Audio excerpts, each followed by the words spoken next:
Quanta coisa tem acontecido no mundo, não é? Quantos sinais, quantas predições foram ditas, ou quantas coisas foram ditas sobre o final dos tempos. Nós vamos começar agora um bate-papo gostoso, falando sobre as coisas que estão acontecendo no mundo. Se alguém já tinha dito sobre isso antes e qual o significado. Há alguém dominando o mundo de hoje? E o que acontecerá com a vida de cada um de nós? Olha, esse bate-papo gostoso todos os domingos busca esclarecer e trazer entendimento para a nossa mente sobre todo este contexto. Espero que você nos acompanhe. Vamos falar sobre muitas coisas. Espero que você traga a tua colocação, o teu questionamento e aí juntos vamos buscar um conhecimento maior. A nossa vertente, a nossa versão é sempre sobre a Palavra de Deus. Todo domingo, às 9 horas, aqui, um bate-papo gostoso com você. Graça e paz, como é que vocês estão? Bom, dando continuidade no nosso bate-papo sobre o final dos tempos, lembrando, semana passada falamos sobre o mal e hoje nós vamos dar uma rápida pincelada sobre a eternidade, olhando para a eternidade através dos olhos de Jesus Cristo. E Jesus teve uma vida intensa, interessante, completa, enfim, cheia de coisas, não é? E Jesus ele veio com uma determinação. Aliás, Jesus veio com um projeto. Ele tinha que cumprir a profecia. Aliás, as profecias, ele tinha que dar cabo das promessas, das profecias que haviam sido feitas a respeito dele. E, inegavelmente, ele cumpriu. Ele não deixou nenhuma, aliás, deixou algumas, mas as que ele deveria cumprir na sua primeira vinda, ele assim o fez. Só para termos uma ideia, nos seus 33 anos de vida, 109 profecias foram cumpridas através do seu ministério, através da sua empreitada e jornada. Uau, é bastante coisa, né? Profecias de 4.000 anos dadas antes de Jesus Cristo, com a vinda dele, elas foram cumpridas. Eu vou te dar um exemplo. Gênesis 3,15. Você quer ver? Vamos ler rapidamente Gênesis 3,15 e aí você vai entender o que eu estou falando. Fazer um comparativo aqui, ó. Gênesis 3,15 com João 19. Gênesis 3,15 diz assim: porém inimizade entre ti e a mulher, entre a tua descendência e o seu descendente. Este te ferirá a cabeça, e tu lhe ferirás o calcanhar. Isso foi dito por Deus quando do pecado de Adão e Eva. Então, lá atrás, passado tempo, bora pegar João 19. Eu estou com João 14, porque já nós vamos ler João 14. Mas João 19, no versículo 30. 19:30 diz assim: quando, pois, Jesus tomou o vinagre, disse: está consumado, e inclinando a cabeça, rendeu o espírito. Rapidamente falar sobre essa passagem da crucificação de Jesus, quando ele então diz: Pai, está consumado. Nós podemos interpretar isso de forma literal, porque Jesus, quando já não tinha mais forças físicas para aguentar a crucificação e o martírio, quando ele ia entregar então ali, ele disse que estava consumado. Fisicamente, Pai, já não tem mais o que ser feito, está consumado. Só que eu enxergo de forma diferente também essa frase, eu vou além, eu vou para o futuro, olhando para a eternidade. Eu creio que ali, ou até aquele momento, Satanás tinha possibilidades, ou pelo menos ele entendia que dava para ser feito alguma coisa, impedindo Jesus de cumprir as profecias, até aquele momento. Porque quando Jesus diz: Pai, está consumado, acabou, consumou tudo. Só para você entender, a partir daquele momento, Satanás não tinha mais possibilidade, como não tem mais qualquer possibilidade de afrontar Jesus, de tentar fazer com que Jesus não caminhe no projeto de Deus. Até aquele momento, Satanás tentou, ele fez com que as pessoas instigassem Jesus a descer da cruz, se és filho de Deus, desce, e tudo mais. E Jesus manteve-se firme ali. Quando Jesus diz está consumado, ele foi além do entregar o seu corpo. Ele então declarou para Deus o seguinte: Pai, a partir de agora, acabou, não tem mais luta, não tem mais nada, a vitória foi consumada, ela é nossa. Eu consegui, eu cumpri todas as profecias. Então olha só, em Gênesis 3,15 Deus faz essa projeção. Tempos depois, mais de 4.000 anos depois, Jesus vem e ele é crucificado, cumprindo várias profecias. No momento derradeiro da crucificação, quando Jesus diz está consumado, ali ele pisa na cabeça do diabo. Temporalmente não, porque isso vai acontecer um pouquinho mais para frente, mas agora não tem mais alternativa.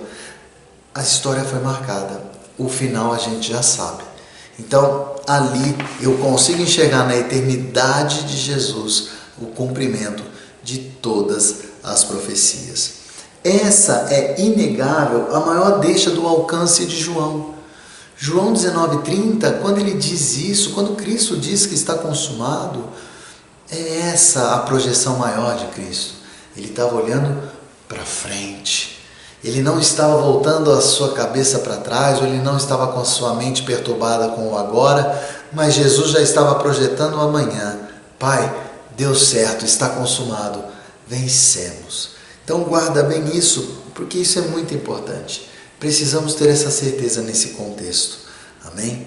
Agora pega comigo, retrocede um pouquinho em João, agora sim, João 14, a partir do versículo 16. Olha só. Olha o que acontece aqui. Jesus ele já está pré-anunciando a sua ida, mas para que as pessoas não ficassem desassossegadas, sem rumo, ele traz uma ótima notícia. Olha o que ele fala. E eu rogarei ao Pai, e ele vos dará outro Consolador, a fim de que esteja para sempre convosco, o Espírito da verdade, que o mundo não pode receber, porque não o vê, nem o conhece. Vós o conheceis, porque ele habita convosco e estará em vós. Não vos deixarei órfãos. Olha que lindo Jesus Cristo falando. Não vos deixarei órfãos. Voltarei para vós outros, ainda por um pouco, e o mundo não me verá mais. Vós, porém, me vereis, porque eu vivo, vós também vivereis. Naquele dia, vós conhecereis que eu estou em meu Pai, e vós em mim, e eu em vós. Aquele que tem os meus mandamentos e os guarda, esse é o que me ama, e aquele que me ama será amado por meu Pai. E eu também o amarei e manifestarei a ele. Disse-lhe Judas, não Iscariotes, de onde procede? Senhor, que está para manifestar-te a nós e não ao mundo? Respondeu Jesus, se alguém me ama, guardará a minha palavra, e meu Pai o amará, e viremos para ele e faremos nele morada. Quem não me ama, não guarda as minhas palavras, e a palavra que estáis ouvindo não é minha, mas do Pai que me enviou. Isto vos tenho dito, estando ainda convosco, mas o Consolador, o Espírito Santo, a quem o Pai enviará em meu nome, esse vos ensinará todas as coisas e vos fará lembrar de tudo o que vos tenho dito. Então, olha só, falando do nosso hoje e do nosso amanhã em cima de João 14. Jesus Cristo foi, mas como ele disse, ele não nos deixaria órfãos. Ele mandaria alguém, ou Deus mandaria alguém para completar o vazio que Jesus Cristo teria deixado. E esse alguém é ninguém mais, ninguém menos do que o Espírito Santo do Senhor. Um Espírito Santo todo-poderoso, a Trindade manifestada através dele. E com esse Espírito e com a amplitude da minha vida em Deus, deixando com que o Espírito Santo habite em mim, ele me dará a condição de discernir, de conhecer, de ter sabedoria. Isso, olha só, sabedoria. Sabedoria nas coisas de Deus, sabedoria nas coisas do Pai, sabedoria no caminho que devo seguir. Ele fala aqui que, inegavelmente, eu tenho que amá-lo, e aí o Espírito Santo, aquele que consola, olha, ele chama, e o Consolador, o Espírito Santo, a quem o Pai o enviou, vos fará lembrar de todas as coisas, vos ensinará. Então, uma projeção para o nosso agora e para o nosso futuro. Nós somos templo e morada do Espírito Santo. E Ele nos consola, Ele nos fortalece, Ele nos faz lembrar das coisas e Ele nos dá conhecimento. Então, essa é uma rápida pincelada para o nosso amanhã, sabe? Mas, dentro disso tudo, qual seria então o lugar perfeito para estarmos, né? Aonde eu deveria estar? Vamos pegar Lucas 9, Lucas 9, 57, né? Lucas 9 é bem grandão. Olha só. Indo eles caminho fora, alguém lhe disse: seguir-te-ei para onde quer que fores. Mas Jesus lhe respondeu: as raposas têm seus covis, e as aves do céu ninhos, mas o Filho do Homem não tem onde reclinar a cabeça. Epa! A outra disse: Jesus, segue-me. Ele, porém, respondeu: permite-me ir primeiro sepultar meu Pai. Mas Jesus insistiu: deixa os mortos o sepultar os seus próprios mortos. Tu, porém, vai e prega o reino de Deus. Outro lhe disse: seguir-te-ei, Senhor, mas deixa-me primeiro despedir-me dos de casa. Mas Jesus lhe replicou: ninguém que, tendo posto a mão no arado, olha para trás, é apto para o reino de Deus. Aqui são três situações inegavelmente constantes no nosso hoje, né? Ele fala do primeiro: olha só, aonde quer que fores, irei eu também. E aí Jesus fala: tudo bem, mas deixa eu te adiantar uma coisa. Você está declarando aí nos cultos de domingo, nos louvores, né, na oração, você concorda quando o pastor fala que aonde Jesus estiver, você estará? Deixa eu te falar uma coisa: as raposas têm onde dormir, as aves também, eu não. E se você vai me seguir, então você vai me seguir numa jornada nesse porte. Tá, enfim, difícil, né? Uma colocação bem difícil para ser respondida, viu? Mas não para aí. Porque depois Jesus chama um outro e esse outro fala assim: não, deixa eu enterrar os meus pais, né? E aí eu volto. E aí Jesus fala: não, cara, os mortos que enterrem os mortos. Você está vivo, vai pregar. Difícil. Porque quando alguém falece, né, algum próximo falece, ou nós temos o perecimento de uma relação com alguém pelo qual amamos, nutrimos um amor muito grande, parece que o mundo acaba. Ficamos sem base e sem chão. Mas Jesus então direciona falando o seguinte: não faça isso. Faça o inverso. Declare vida e esperança, porque essa é a mensagem do Evangelho. Muito difícil.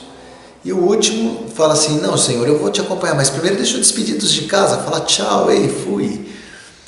E aí Jesus falou: olha, amigão, se você pôr a mão no arado e olhar para trás, seja por qual motivo for, você não serve para estar seguindo com Deus. Então são três situações reais, atuais, que Jesus já havia tratado lá atrás.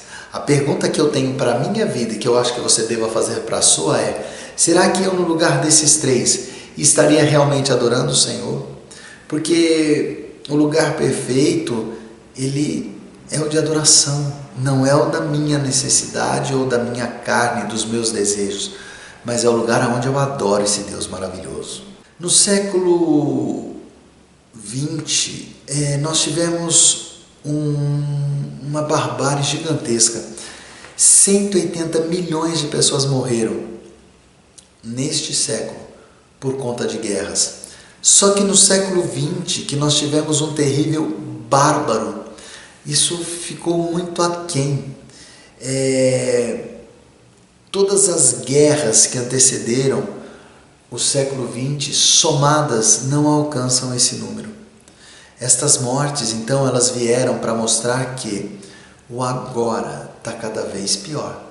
Às vezes nós pensamos que na época de Jesus tudo era ruim, terrível e podia ter sim os seus momentos traumáticos, mas uma coisa é certa, a coisa está piorando. De fato, a nossa sociedade está piorando, a maldade parece que ela pulsa, e em cada século, em cada notícia, em cada manhã, parece que o mundo está pior do que ele estava antes. Então as coisas estão piorando sim, viu? Elas não estão tendo uma melhora. Agora olha só, em Cristo e com Cristo, nós temos que ter uma diferença. Nós temos que ter uma diferença. Nós temos que ter uma novidade de vida. Bora pegar Mateus? Pega comigo aí Mateus 16. Mateus 16, 18. Também eu te digo que tu és Pedro, e sobre esta pedra edificarei a minha igreja, e as portas do inferno não prevalecerão contra ela. Então olha só, Mateus 16, 18 fala sobre uma caminhada com Cristo. Aqui Cristo está falando com Pedro, está falando da formatação ou do início da igreja. Então a minha novidade de vida em Cristo, com a palavra de Deus, então eu aceito Cristo como meu Senhor e Salvador, começo a ler a palavra de Deus, inegavelmente eu tenho que ter também a igreja. Então o nosso hoje e o nosso amanhã pede uma vida em comunidade. Eu preciso estar no meio dos santos, daqueles que declaram Cristo como Senhor e Salvador, porque eles vão me dar esperança, eles vão me dar a certeza de que o amanhã vai ser melhor, mesmo diante de sinais turbulentos que nós estamos tendo. Então olha só, o novo nascimento em Cristo tem que me dar essa certeza. Nos primeiros 3 séculos depois da morte de Cristo, nós tivemos uma ascensão muito grande, uma fé muito grande em Cristo. Por quê? Porque eles falavam muito da segunda volta de Cristo. E isso fazia com que as pessoas então tivessem uma fé redobrada, majorada. Mudou? Olha, de certa forma mudou sim. Parece que nós não falamos mais sobre isso, e com isso as pessoas estão indo ladeira abaixo no contexto chamado fé. Precisamos então voltar a falar sobre a volta de Jesus Cristo, sobre os sinais que antecedem o final dos tempos. Porque quando as pessoas tomarem conhecimento desse transtorno que virá e de tudo que está acontecendo, que já são sinais claros, talvez eles tenham uma fé redobrada em Cristo Jesus, porque é só assim para continuar. Deixa eu te falar, Satanás, ele não pode mais perseguir. Ele não podia perseguir mais a igreja, porque a igreja estava arraigada na palavra e na fé, mas ele podia dissuadir. Olha que interessante, ele podia manipular, e assim ele começou, fazendo, por exemplo, as indulgências.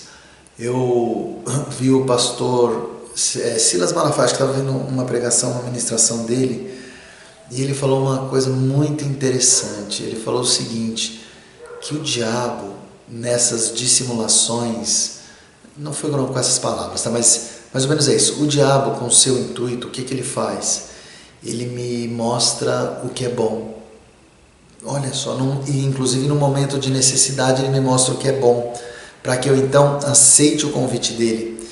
Mas quando ele me mostra o que é bom, ele está tentando fazer com que eu não enxergue o que é melhor, que é de Cristo. Satanás, ele vai trazer inúmeros remédios para este momento turbulento que nós estamos e estaremos mais e mais. Remédios passageiros, mas bons, mas que não resolvem o problema. Amanhã eu vou estar sentindo a mesma dor e os mesmos traumas. Então a grande colocação é, você prefere ter o bom ou o melhor? A única distinção é que o melhor demanda um pouquinho mais de tempo, mas é infinitamente melhor, porque o melhor vem com Cristo. Então nós temos que ter essa certeza e caminhar nessa verdade de vida. A interpretação literal da Bíblia nos mostra claramente que Deus vencerá o conflito com Satanás. Isso é fato, não tenho o que falar sobre isso. Você quer ver? Apocalipse 19:16. Tem no seu manto e na sua coxa um nome inscrito, Rei dos Reis e Senhor dos Senhores. Isso aqui é no final dos tempos, um pouquinho antes da prisão de Satanás. Então, Deus já venceu. Jesus Cristo volta e vence tudo e todos, vence Satanás. E ele volta com essas marcas: Rei dos Reis e Senhor dos Senhores. Então deixa eu te falar uma coisa, eu não tenho dúvidas que Deus vencerá o conflito final. Não tenho dúvidas nenhuma sobre isso. Não tenho dúvidas que logo depois disso eu começarei a ver as maravilhas de Deus. Nenhuma dúvida. O grande problema é, será que no meu amanhã, ou para o meu amanhã, eu não estou querendo um remedinho rápido, que é o remedinho do bom? O remedinho do bom nem sempre é de Deus. E aí eu tenho um problema muito sério. Cada pessoa, sabe, deve fazer a sua escolha. A bem da verdade é isso. Se você olhar lá Deuteronômio 30, você vai ver que nos é dado a vida e a morte, o que nós queremos escolher, né? Bênção ou maldição, e por aí vai. A quem nós temos escolhido. Então essa é uma primeira grande verdade. Eu sei que nós temos o livre-arbítrio para essa escolha. E nessa escolha, qual tem sido? Porque se temos escolhido o que é bom, rápido, passageiro e que é de Satanás, temos negado a Deus e pagaremos o preço. A segunda grande verdade é que só existem dois lugares para onde você pode ir na eternidade. Ou você vai para o céu, oh glória a Deus por isso, ou você vai para o inferno. Não tem outro lugar. Você pode dar uma olhada depois lá em Céu 14:1 e no inferno Mateus 25:41. Meu irmão, é essa a vertente do amanhã. Olhando rapidamente para a eternidade, eu vejo sim Jesus, aliás, eu vejo que cada um de nós é templo e morada do Espírito Santo e Ele nos fará lembrar de todas as coisas, nos dando então a esperança na continuidade. Vejo que Jesus volta e inegavelmente vence, tendo inclusive a marca de Deus em sua perna, em sua coxa. Mas vejo também que inegavelmente o diabo, Satanás, está dissuadindo muitas pessoas. Tenho que me manter alerta para não sufragar no meio disso tudo. E aí, quando eu tiver a plena certeza desse caminho, em nome de Jesus, eu verei o maravilhoso viver com Cristo. Então, meu irmão, eu tenho essas situações. Duas grandes verdades. A escolha é só minha. Eu que escolho se eu vou para um lugar ou para o outro. E a segunda grande verdade. Só existem dois lugares para onde nós poderemos ir. Céu ou inferno. Pergunta que eu deixo para você nessa semana. Qual é a tua escolha? Que em nome de Jesus venha a ser o céu. Fica na paz.